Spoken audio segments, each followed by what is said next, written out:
we talk about how important it is to be in flow, right? And we talk about how important it is to not overthink things. I think my husband and I we talked about this the other day, but we talk about it all the time, that so much of what drives him crazy about me, which is also responsible for whatever my success looks like, is there's a quality in me that's really impulsive. And boy, does Colleen know it. She's like, okay, we've got an idea. And she wants it now to be something we do by 3:00. Like, that's totally me. So and sometimes it drives me crazy. Like, I'm like, oh my God, I feel like, my soul's pulling me and I'm like trying to catch my breath. The good part of it is I do not overthink anything.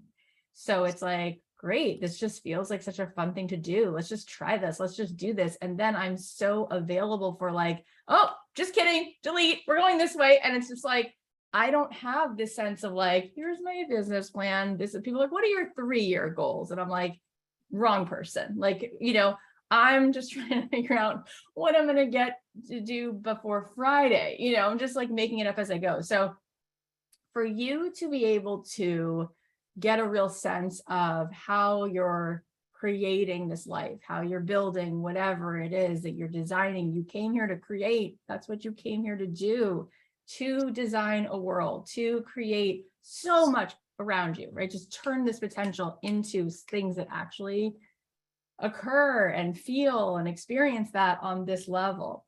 For that to happen, there is this beautiful dance, right? There's this beautiful dance of your feeling, right? Your feeling, your vibration. Ooh, you're like, oh my gosh, like I'm buzzing, And then, as I said before, like things occur to you and you just are like, oh, I just want to go get a book. And then next thing you know, like someone else gives you the same book. It's all the time. It's all the time. Little tiny things that seem so easy. There's such ease in it that you give it no thought. You're just like, why would that be the thing that turns into how this is going to all play itself out?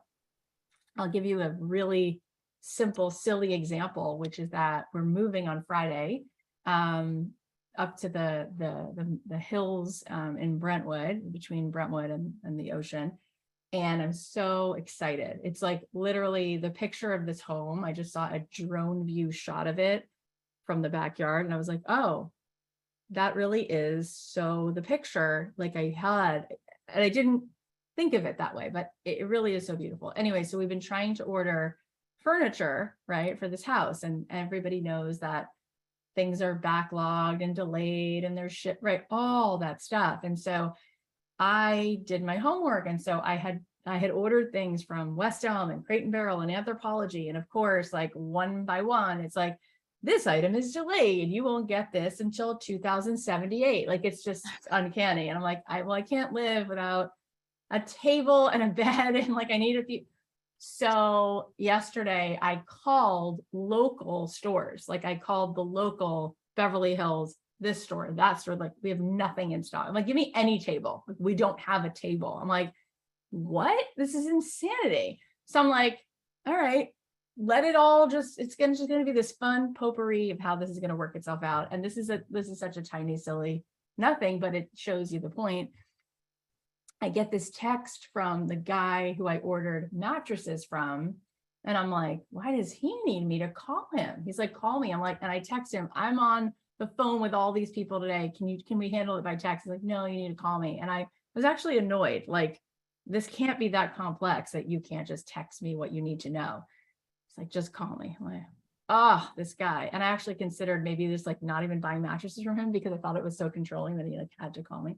Anyway, get on the phone with him. He has this amazing energy. I say, now I need to know these are going to be delivered Friday, not Saturday, not Sunday, Friday. And he was like, you hang on a second. And he calls aware. He's like, hey, Dean, I got this lady on the phone. She's cool. These have to be at the house. Do we got it? We got it. He's like, bless you, man. Bless you. You're the best. You're fabulous. You're gorgeous. I love you. You're so handsome. Like, he was just so cute. And then I'm like, wow, I say to him, I just talked to someone and you're like going to get this to my house on Friday. And he goes, yeah, I'm going to make it happen. I said, do you sell other things besides mattresses? And he's like, actually, I'm leaving here August 8th and I just opened up a store.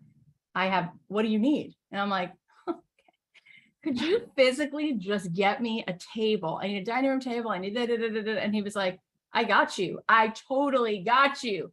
And so he's like, sends me a link, shows me the stuff. He's like, tell me which one you want. He goes, hang on, puts it on speaker, talks to his driver. Hey, can you go to the warehouse? He's like, no, I can't. He's like, no, I need you there Thursday night. I need the truck loaded. I need this woman to have everything. Anyway, it was just like amazing. Just to talk to him, not to mention, he said, I said, that's so cool. You're going to open your own place. He's like, yeah, my boss has been so encouraging. I've been here for 20 years. I started in the stock room. And then I realized that I didn't ever know I was going to sell mattresses, but I realized it wasn't about mattresses. It was just about people. And when I would serve people and love people, I just got like all these like promotions and this and that. And then I saved money. And now he's like, my grandparents, if they could see me, like, it's amazing that I'm able to do. It was just so inspiring. The whole thing was so inspiring. And I was like, there you go. Like, I'm going to have like a lot of the things that I need that I thought, so it's like, I never would have thought that this annoying text would lead me to someone's actually going to be there on Friday. And then of course, when I got off the phone, I get a call from West Elm. We just found that one sofa. We can bring it on Friday. And I was like, great. I get like this beautiful sofa.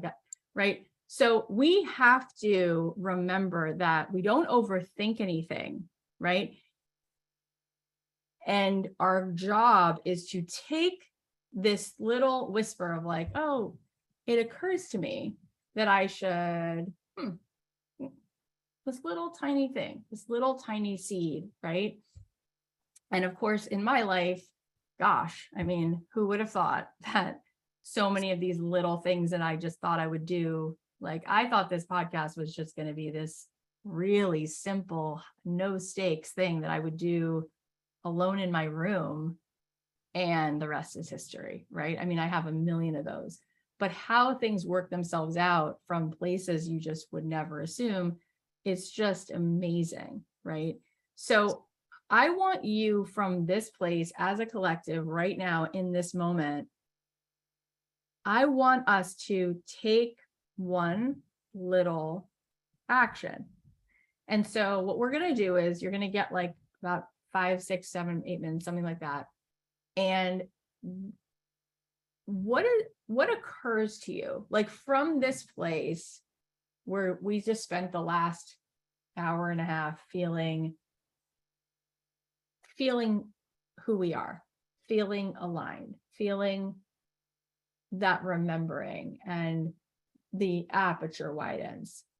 I want you to ask yourself, what is one little thing in this moment that my soul would have me do? What's one little thing? Is there someone you would send a text to? Is there a book right now you'd go buy on Amazon? Is there something you would post in your Instagram stories? Is there a phone call you would make to see if something is possible to book and put on the calendar? I don't know. You're going to call an event space and see if you can hold a certain date and just see if it's available. I just want you to pick one thing where you ask yourself, your soul, you who you are, the you of you, what would you have me do? What is one teeny tiny little thing that you will do? And you have to do something. So I don't care what it is.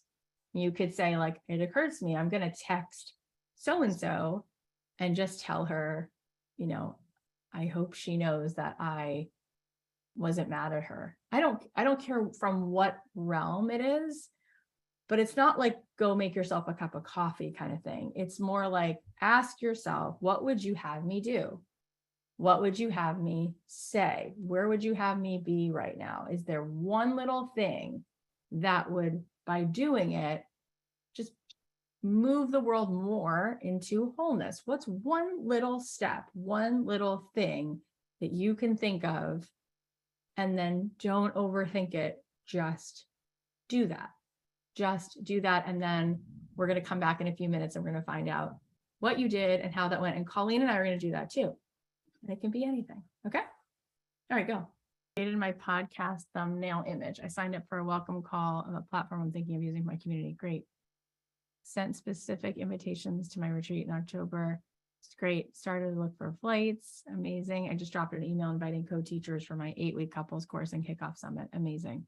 I signed my contract for my new app without any hesitation and only excitement. I DM'd the cameraman for the chargers, asked a friend to help me. Amazing. This is also good. Making connections, marinate on the idea for a podcast. Great. Yeah, it's an incredible thing to play with that, like just that inspired little dose of taking action and throwing it into the world, especially from that place of feeling aligned and feeling connected. Like, whoa, you will be amazed at the momentum that gets created. Colleen, what are you seeing? I see you reading the comments. I know. I love as well. I just want to say, just your guys' willingness, like Diane here, I'm just landing this one, of course. It's like, I did it, right? Like just this willingness to be open to like moving and doing it and realizing the only thing that makes everything that we're moving through a big deal is like the ego self.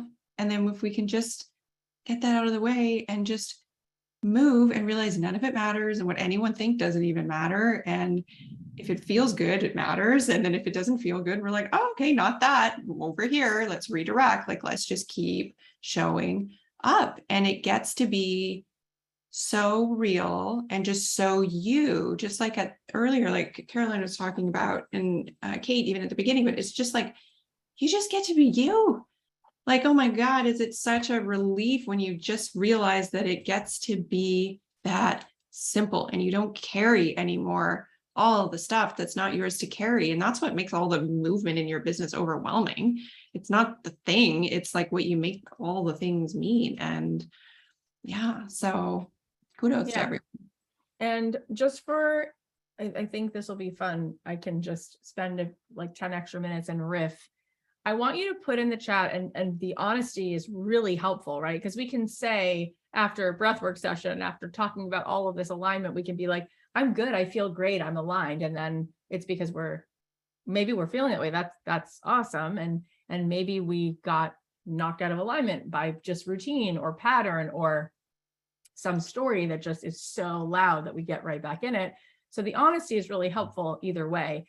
But I'm curious if you write it in the chat, if Colleen and I might see a sort of similarity in some of the things that you might write, and we can kind of just riff on it a little bit.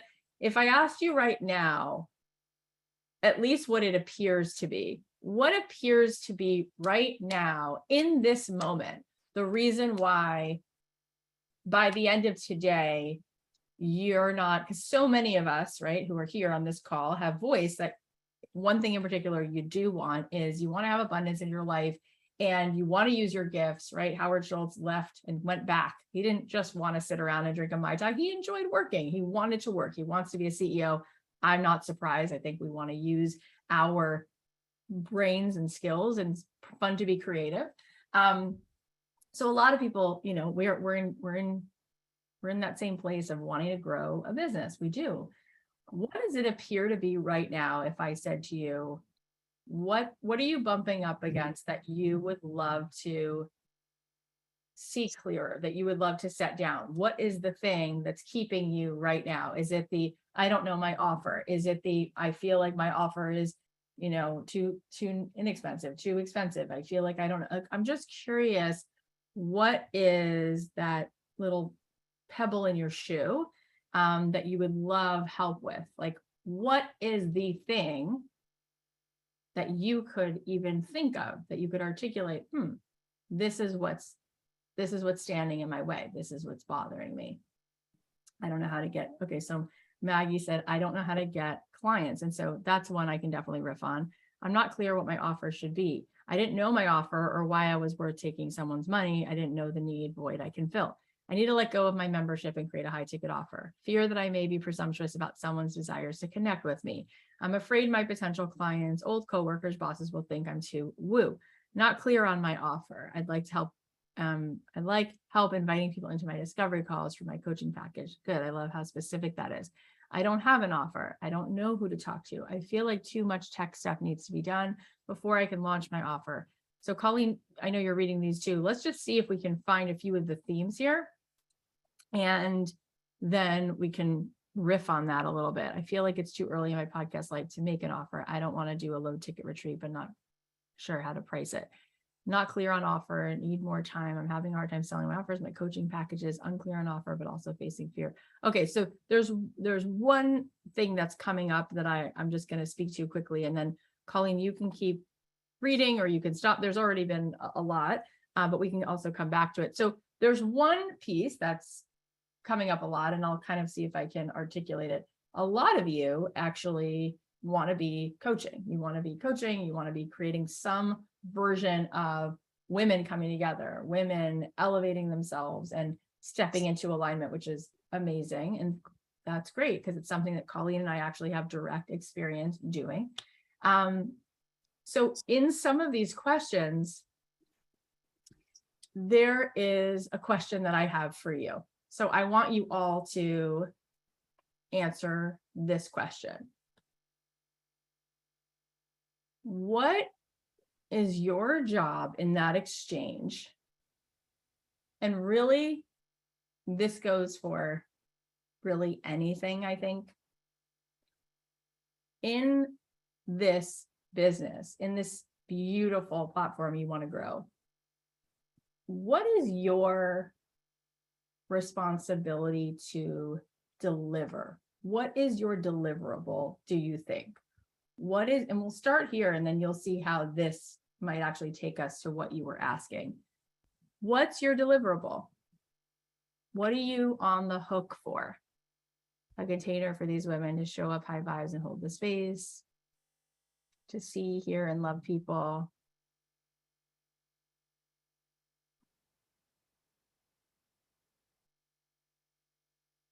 I know it holds space, stand for possibility, have to raise my hand to show people what's possible for them. Okay, good. And now I'm going to ask you another question.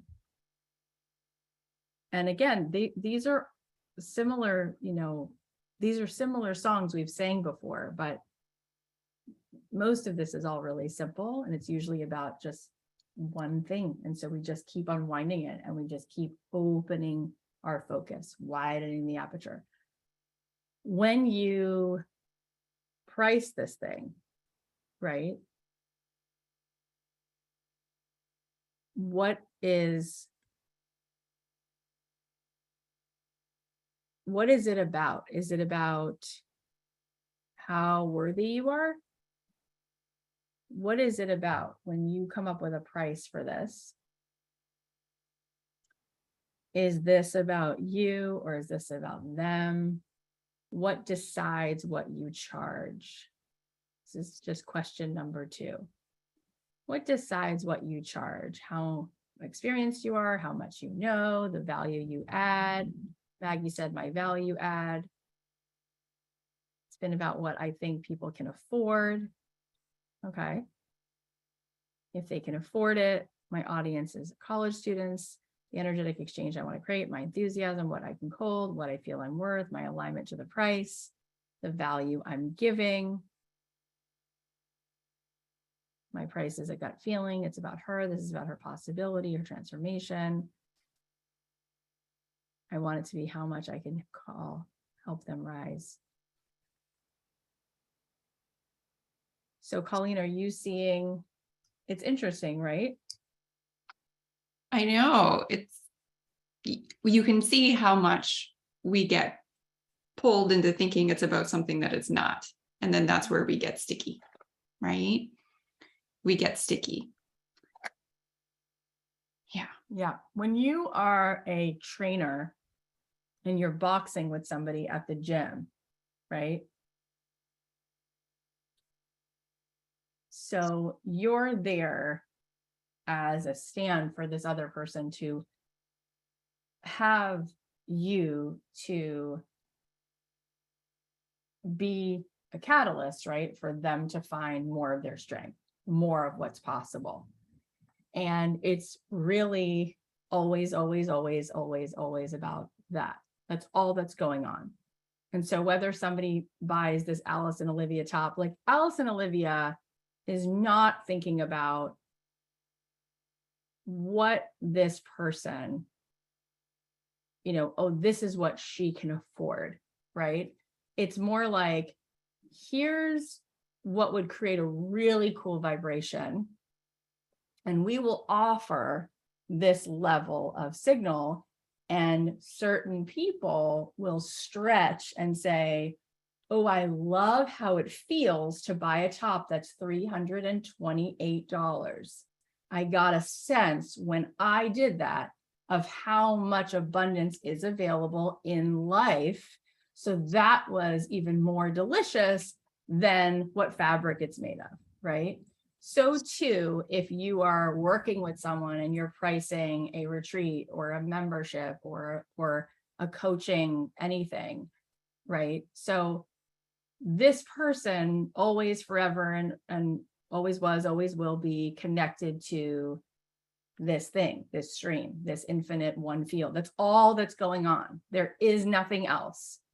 But they might think, they might be really holding on to, I don't have this, here's what's not available for me, right? This woman in my stories the other day, I posted, because she posted a public comment, and she said, I love your content, and I was really disappointed when I saw how much you charge, because no one can afford to go into debt to coach with you. And I think that's so brilliant and fascinating. And so I DM'd with her and sent her some kissy face emojis and sent her like a couple beautiful words to just really support what really is available for her all the time. And then asked her if I could share it in my stories, and it was already public, it was a public comment. But isn't it fascinating how she was beating a drum and telling me a couple stories? Look what you're charging. And don't you know that no one could afford to go into debt to do that? As if that's what's on the table.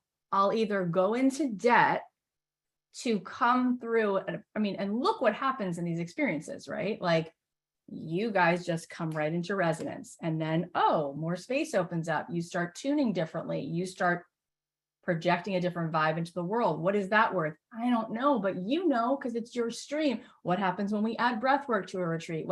There's no end to how we can just facilitate more of the setting down of the emotional addictions and the scarcity and the very limited way we look at the world. What that's worth whatever we decide how we're going to allow it in, right? So it's endless, it's infinite, it's gorgeous.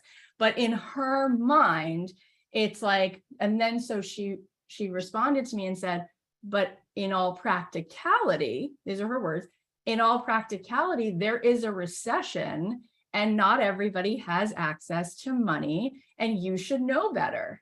And I do know better. So I said to her, every dollar ever made came in exchange for a creative, expansive energy. So I used two examples, one male, one female, one white, one black. So she couldn't find a reason to decide where I was stuck.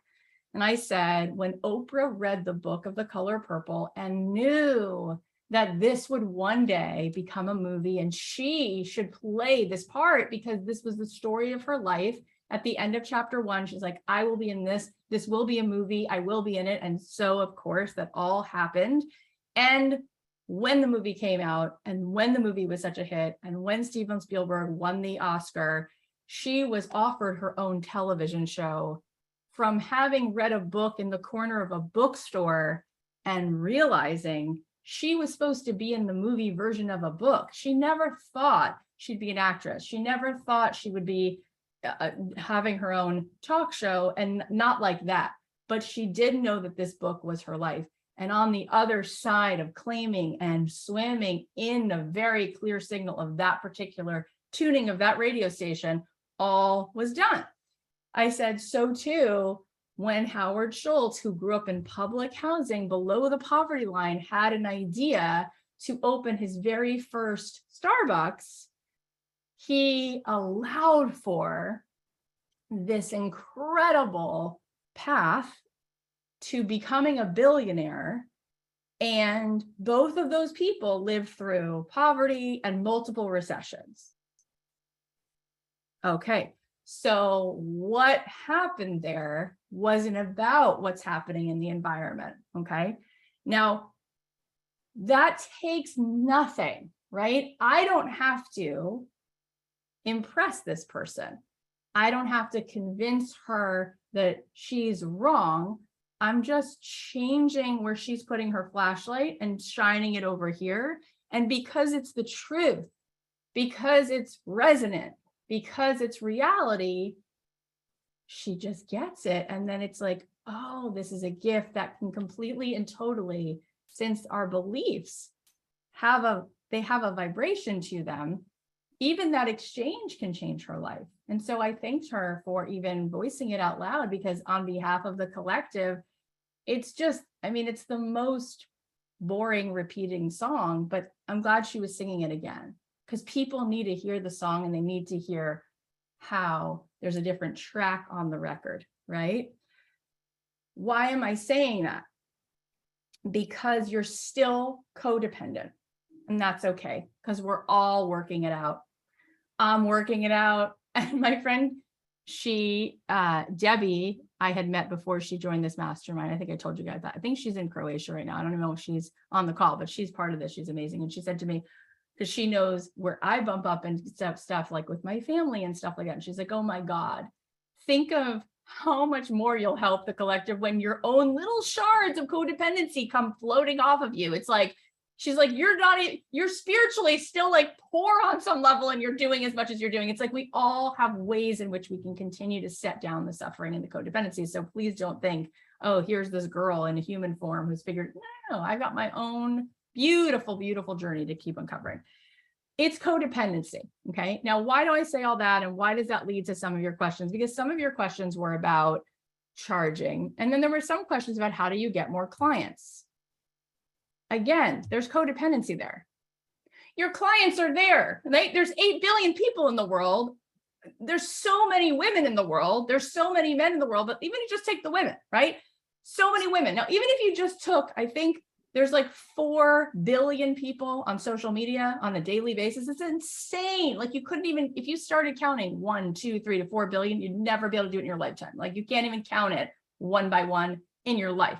Now, even if you just took a pool of women who are already in a momentum where they're open to having a next level. It's like, how many people bought Eat, Pray, Love? How many people listened to Wayne Dyer? How many people have been kind of nosying around with these kinds of podcasts, and they're waiting for someone to come along, right? And be available for them. We would never be able to do all the work, even if we all set out, raised our hand, right? And there's so much work to be done, because think about it, all the women who watched Oprah, right?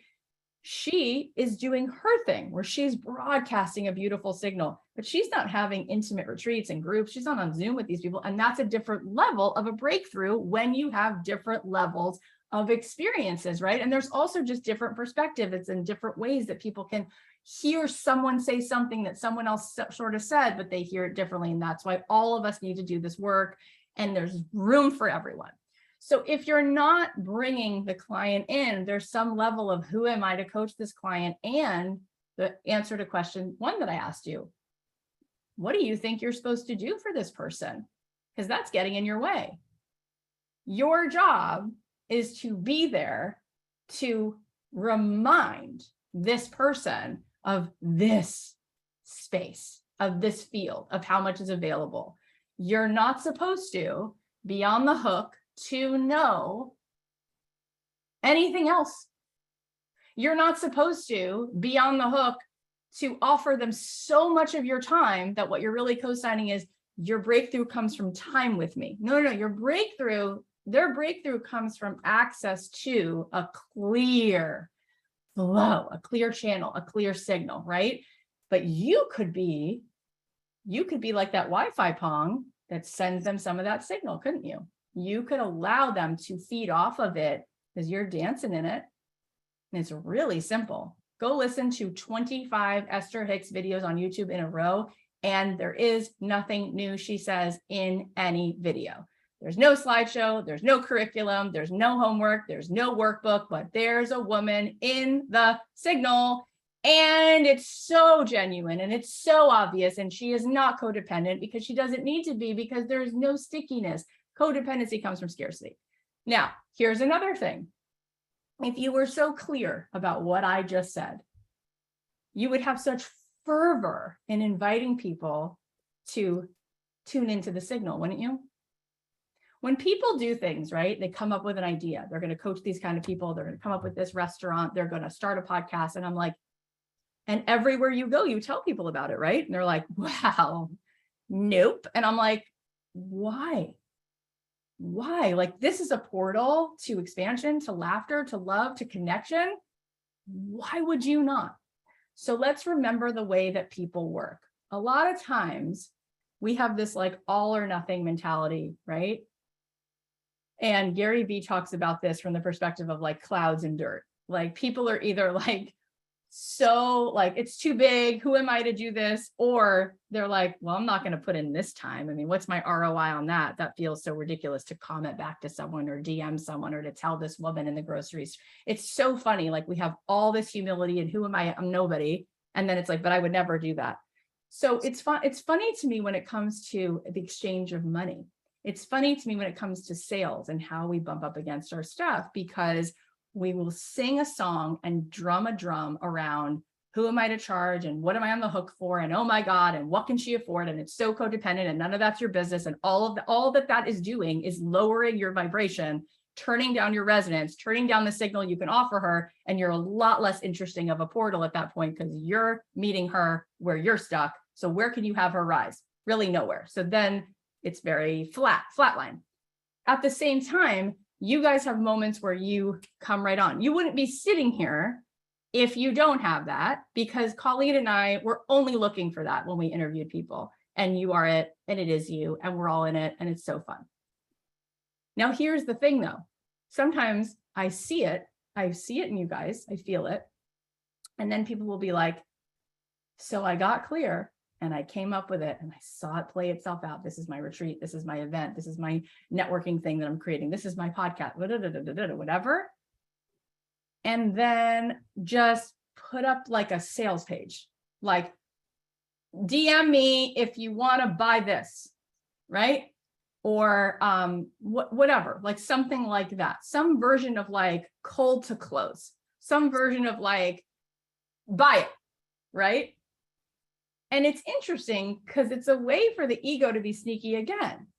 It's like, but what's that about, right? There's a part of us that will convince ourselves, oh, well, that's because I'm so confident now that I'll just tell people where they can buy it. And if they don't buy it, that's evidence that really it didn't have any like juice to it. But is that the way that it actually feels most aligned in our soul? The answer is really, when you get down to it, no, right? And what has to happen is you're so sure, you're so connected that what you want to do is give this vibration, deposit this vibration. And people will start to swim in it and experience it, and they want more of it and more of it and more of it and more of it and more of it, right? So there's a empathy, there's a calmness to creating and exchanging money in that space. So if you want more people to raise their hand, number one, remember, your abundance comes from your vibrational match to abundance. That's separate from who this person is. Specifically, you can get out of the way because it's clean. You don't need her to say yes. It could be this person. It could totally come from something else. It could wind up being that these four things come together, but then you wind up having some sponsor, or you wind up having some opportunity, whatever it is. But the idea is when you're clean in this way, right, we make these emotional deposits.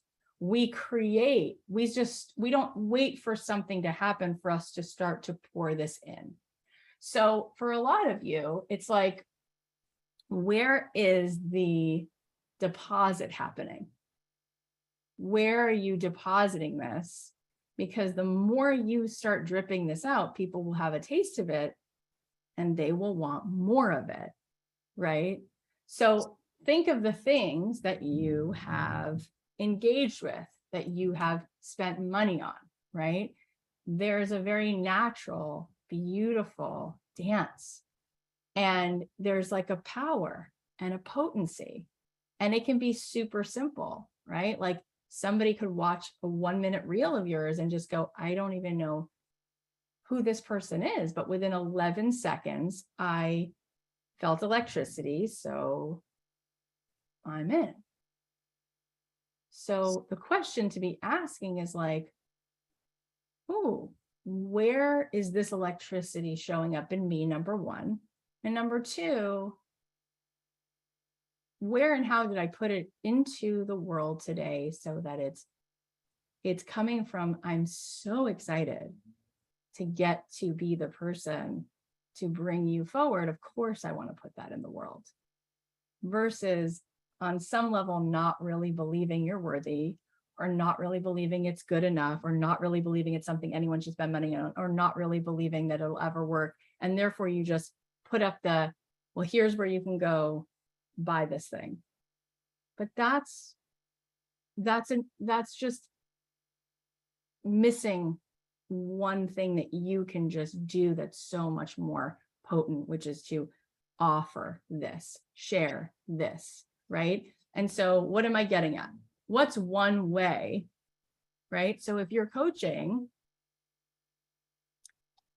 where are you inviting people to be in this dance with you? Because if what they need is just an experience of something that's palpable, which is you're allowing in this stream, and then they feel it, where is that? Where's the mic on? Are you doing free sessions with people? And at the end, it's a fait accompli, like they need more of that.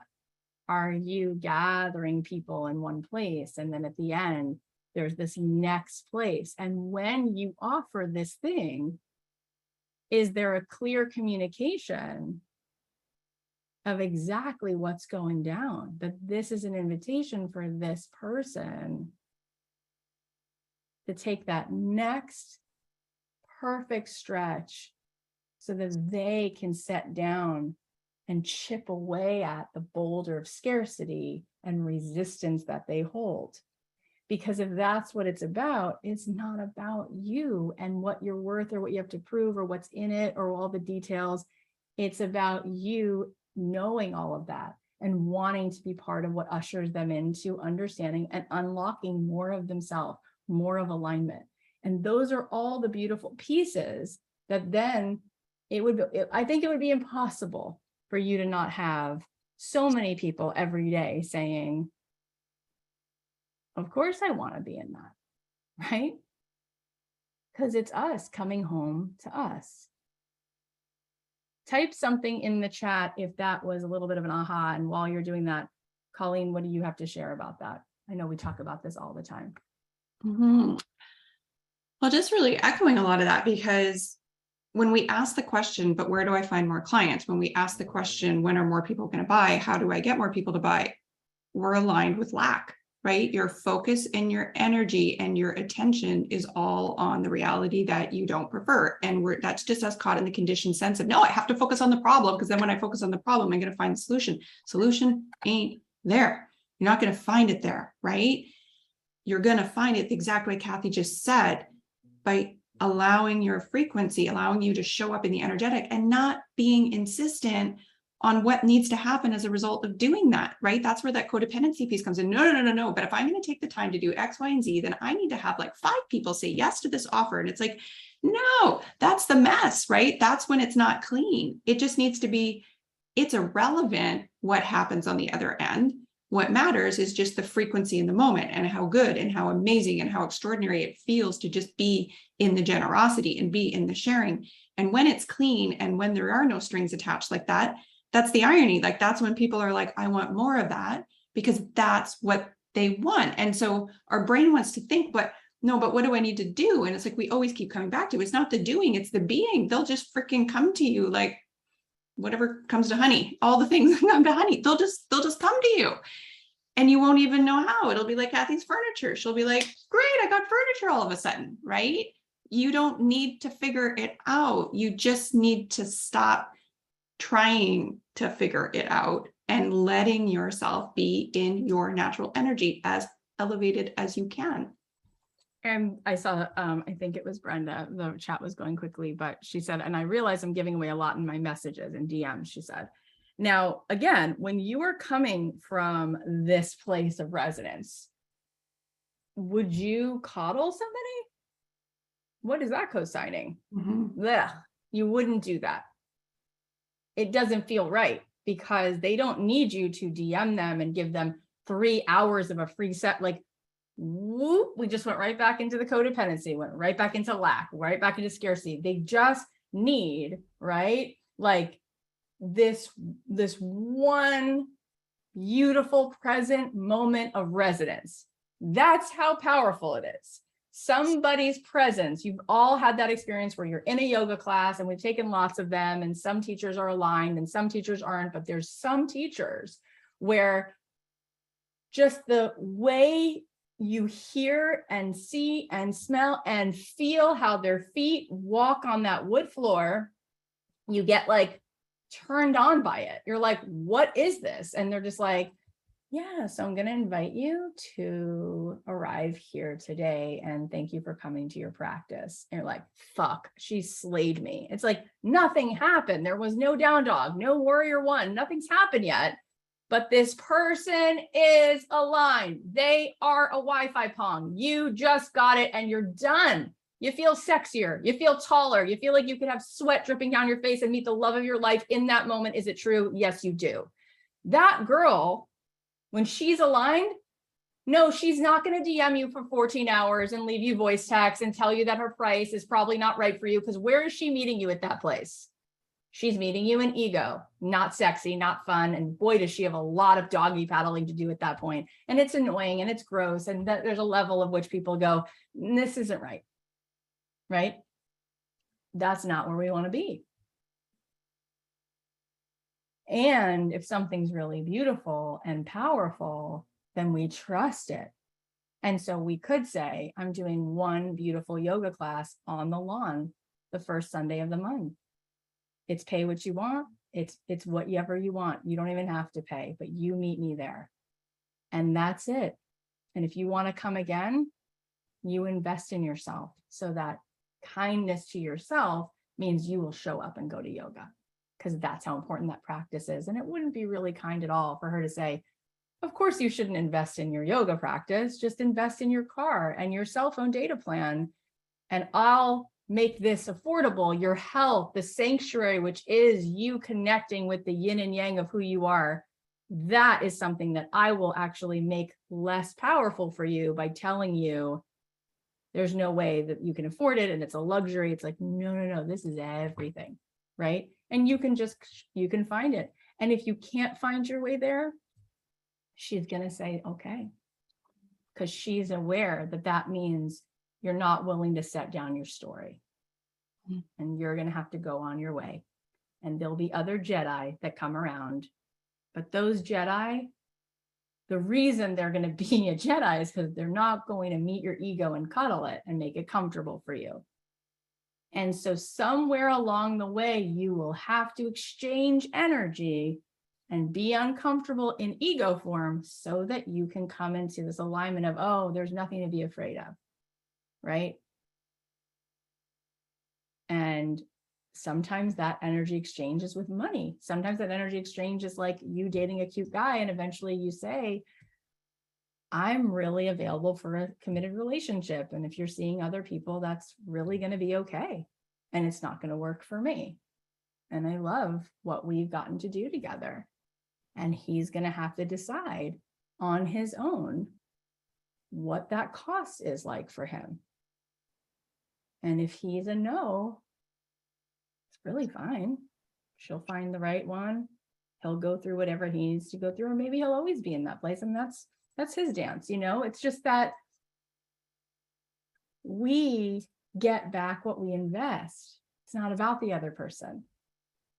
When we invest, our point of alignment, especially when it's a stretch, because that's where you go, so where was I attuned to that I made up a story about commitment, or I made up a story about money, and you just gave me the ability to set that down.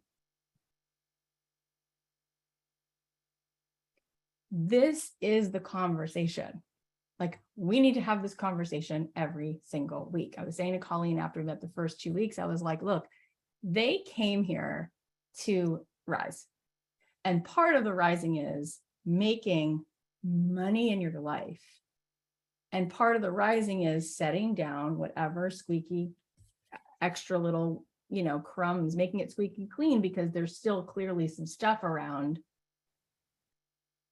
where you can show up and how you can show up. But we are looking for that part of you that is so resonant, that is so generous, and that is so completely and totally aware that every single person has access to their alignment. And therefore, you don't need to dance with their scarcity story, but you can keep holding the truth of all reality. And yes, a lot of people are in a trance, and the trance is about scarcity and problems, and here's why I'm suffering, and here's how the environment around me is why I'm a victim of this person and what he did and what she said and who this person voted for and all of that stuff. And it just gets comfortable, and none of it's really, it's not in the same room with Deepak Chopra and the Dalai Lama and Mel Robbins and Wayne, Dyer. It's not there, but okay, do it. You'll have your Jedi moment, and you might just keep skipping over it, whatever. But your alignment, your vibration, your abundance comes from not getting knocked out of alignment. So I'm going to ask you, how could you make space to be less codependent between now and the next time we meet? How could you make space to be more resonant and call these women freaking forward in your life? What do you think? I would love to see you take an inspired action step forward from this conversation we just had. Like, make a decision with so much fervor that you will not go to sleep around what we just talked about. Like, you won't go unconscious again about that, because it is costing you, right? And how you do one thing is how you do everything. So it plays into other areas of your life, right? And we want to really allow people to set down the weights that they carry. So we don't want to keep meeting them in it and dancing with them there. We want to dance with them over here where they're all. And by the way, when Ashley said it's easier to sell to people who've let down their money story, yes, and it's really easy also to dance with people who haven't. When you are not in the dance, a lot of those people will come out of trance just instantly. They'll just be like, oh, I don't know where this came from, but talking to you, I just feel free and I'm good. And I just feel, whoa, so much is around me.